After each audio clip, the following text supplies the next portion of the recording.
Assalamualaikum warahmatullahi wabarakatuh. Halo teman-teman, apa kabarnya? Semoga selalu dalam keadaan baik dan terus semangat. Nah, di pertemuan sebelumnya kita sudah belajar tentang makanan halal. Pada hari ini kita akan belajar tentang makanan haram. Allah Subhanahu wa Ta'ala telah memerintahkan manusia supaya mengonsumsi makanan yang baik. Sebaliknya, manusia diharuskan menjauhi makanan yang haram. Makanan yang haram adalah makanan yang dilarang untuk dikonsumsi menurut syariat Islam. Allah berfirman dalam Quran Surah Al-Maidah ayat 3 yang artinya diharamkan bagimu memakan bangkai, darah, daging babi, daging hewan yang disembelih atas nama selain Allah, yang tercekik, yang terpukul, yang jatuh, yang ditanduk dan diterkam binatang buas, kecuali yang sempat kamu menyembelihnya, dan diharamkan bagimu yang disembelih untuk berhala, dan diharamkan juga mengundi nasib dengan anak panah. Makanan yang diharamkan agama yaitu makanan yang diharamkan di dalam Al-Quran dan hadis, dan bila tidak terdapat petunjuk yang melarang berarti halal.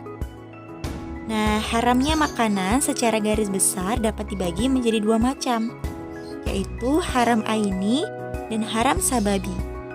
Haram aini maksudnya adalah hukum asal dari makanan itu sendiri memang sudah haram, ditinjau dari sifat bendanya, seperti daging babi, darah, dan bangkai.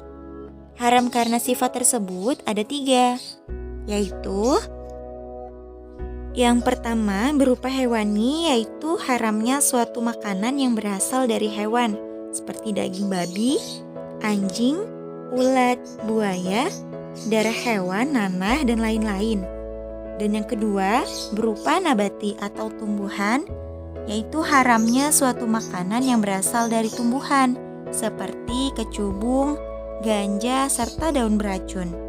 Dan yang ketiga, benda yang berasal dari perut bumi. Apabila dimakan orang tersebut akan mati atau membahayakan dirinya, seperti timah, aspal, logam, dan lainnya. Yang kedua adalah haram sababi. Maksudnya di sini adalah hukum asal makanan itu sendiri adalah halal, tetapi dia berubah menjadi haram karena adanya sebab yang menjadikan haramnya makanan tersebut, seperti daging sapi yang digoreng dengan minyak babi. Daging sapinya adalah halal. Karena digoreng dengan minyak babi, maka hukumnya menjadi haram.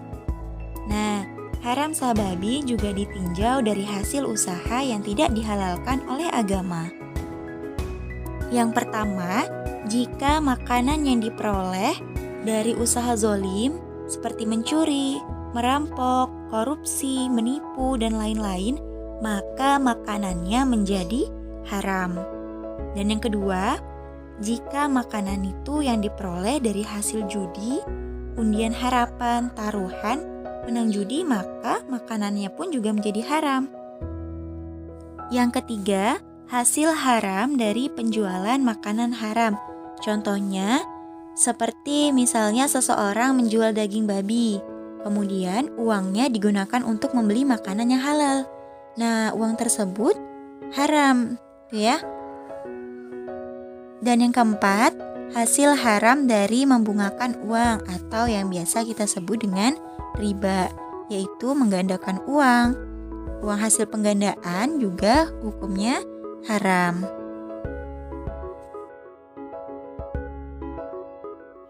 Adapun ciri-ciri makanan haram, yang pertama, makanan itu membahayakan.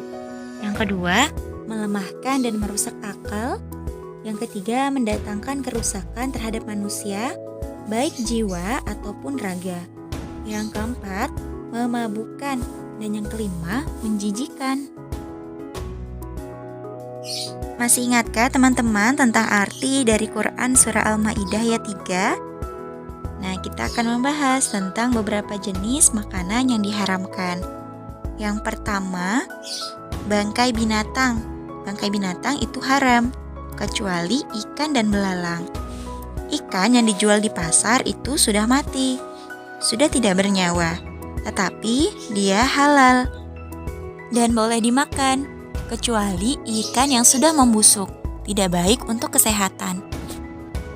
Mengacu pada sabda Rasulullah Shallallahu Alaihi Wasallam dalam hadis riwayat Ibnu Majah dari Abdullah bin Umar, dihalalkan bagi kita dua macam bangkai, yaitu bangkai ikan dan belalang. Yang kedua, darah dari binatang halal maupun haram.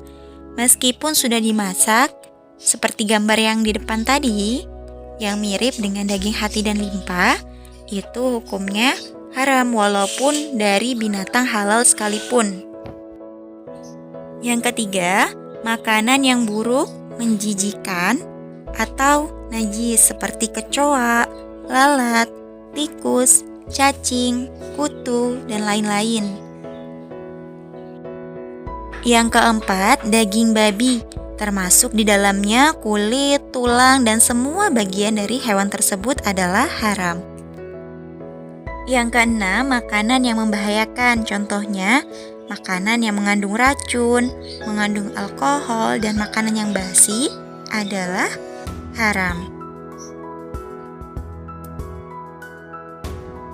Tahukah teman-teman, saat kita memakan makanan yang haram, amalan dan ibadah yang telah kita lakukan dengan sungguh-sungguh dapat hilang begitu saja pahalanya. Nah, untuk itu, ada beberapa akibat yang akan menimpa orang yang makan makanan haram. Antara lain, makanan haram akan merusak kesehatan, doa tidak akan dikabulkan, dan akan merusak amal-amal soleh kita. Kita merasa hina dan rendah, dan akan menyebabkan keturunannya yang rusak.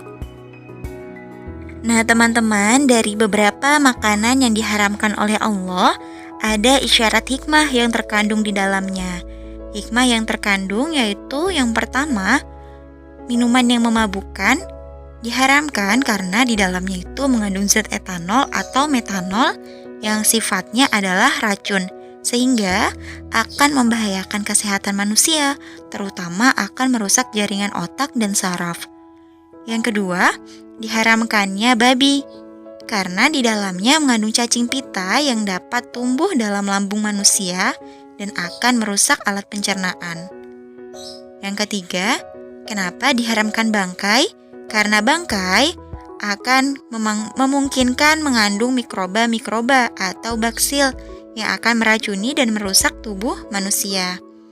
Yang keempat, makanan yang menjijikan atau kotor diharamkan karena makanan tersebut dapat mengotori tubuh kita dan akan menjadi racun dalam tubuh yang akan mengganggu pertumbuhan jasmani dan rohani kita. Dari keempat hikmah tersebut, kita dapat mengambil kesimpulan bahwa diharamkannya makanan oleh Allah itu adalah salah satu bentuk kasih sayang Allah kepada manusia. Dengan menghayati ketentuan Allah, kita akan tumbuh dengan rasa sadar bahwa betapa kasih sayang Allah terhadap hambanya sangatlah besar. Dan sebagai seorang muslim, kita harus berusaha menghindari atau menjauhi makanan yang haram. Nah, bagaimana agar kita dapat menghindari makanan yang diharamkan? Ya, kita harus menanamkan di dalam diri kita sikap benci dan tidak suka terhadap makanan yang diharamkan. Kemudian, hendaklah kita pahami betul makanan yang diharamkan itu apa saja. Nah, jika terdapat keraguan terhadap makanan tersebut, tanyakanlah kepada ulama atau orang tua. Dan saat makan, kita harus bersikap hati-hati terhadap makanan yang telah diolah atau dalam kemasan. Cek dulu labelnya sebelum makan. Cek apakah ada label BPOM atau label MUI halal.